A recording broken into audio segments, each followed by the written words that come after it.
अधरं मधुरं वदनं मधुरं नयनं मधुरं हसितं मधुरं हृदयं मधुरं गमनं मधुरं मधुराधिपतेरखिलं मधुरं मधुराधिपतेरखिलं मधुरम् वचनं मधुरं चरितं मधुरं वसनं मधुरं वलितं मधुरं चलितं मधुरं भ्रमितं मधुरं मधुराधिपतेरखिलं मधुरं मधुराधिपतेरखिलं मधुरम् वेणुर्मधुरो रेणुर्मधुरः पाणिर्मधुरः पादौ मधुरौ नृत्यं मधुरं सख्यं मधुरं मधुराधिपतेरखिलं मधुरं मधुराधिपतेरखिलं मधुरम् गीतं मधुरं पीतं मधुरं भोक्तं मधुरं सूक्तं मधुरं रूपं मधुरं तिलकं मधुरं मधुराधिपतेरखिलं मधुरं मधुराधिपतेरखिलं मधुरम्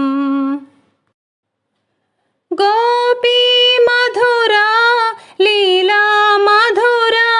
युक्तं मधुरं मुक्तं मधुरं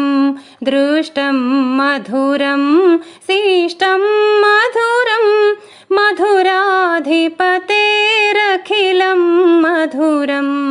मधुराधिपतेरखिलं मधुरम् गोपा मधुरा गावो मधुरा याष्टिर्मधुरा सृष्टिर्मधुरा दलितं मधुरं फलितं मधुरं मधुराधिपतेरखिलं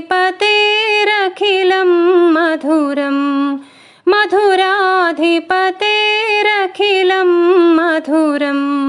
मधुराधिपतेरखिलं मधुरं मधुराधिपतेरखिलं मधुरम्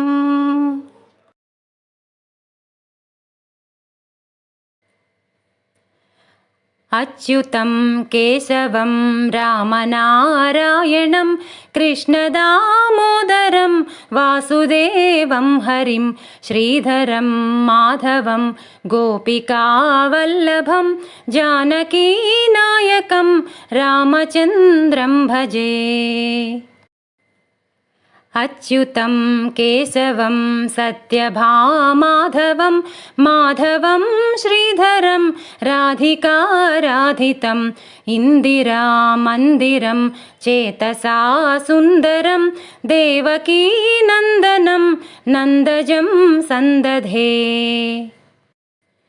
विष्णवे जिष्णवे शङ्खिणे चक्रिणे रुक्मिणी रागिणे जानकी जानये वल्लवी वल्लभायार्चितायात्मने कंसविध्वंसिने वंशिने ते नमः कृष्ण गोविन्द हे रामनारायण श्रीपते वासुदेवाजित श्रीनिधे अच्युतानन्द हे माधवाधोक्षज द्वारकानायक द्रौपदी रक्षक राक्षसक्षोभितः सीतया शोभितो दण्डकारण्यभूपुण्यताकारणः लक्ष्मणेनान्वितो वानरैः सेवितो गस्त्यसम्पूजितो राघवः पातु माम् धेनुकारिष्टः निष्टकृत् द्वेषिणां केसिहा कंसहृद्वंसिका वादकः पूतना कोपकः सूरजाखेलनो बालगोपालकः पातु मां सर्वदा।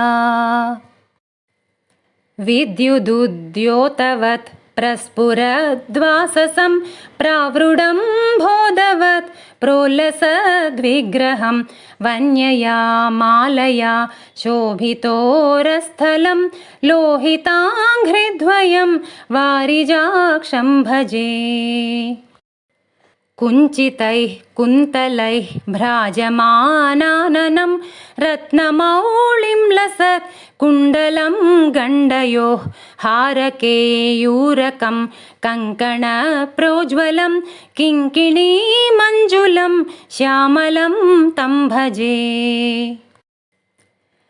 अच्युतस्याष्टकं यः पठेदिष्टदं प्रेमतः प्रत्यहं पूरुषः सस्रुहं वृत्ततः सुन्दरं वेद्यविश्वम्भरं तस्य वस्यो हरिं जायते सत्वरं तस्य वस्यो हरिं जायते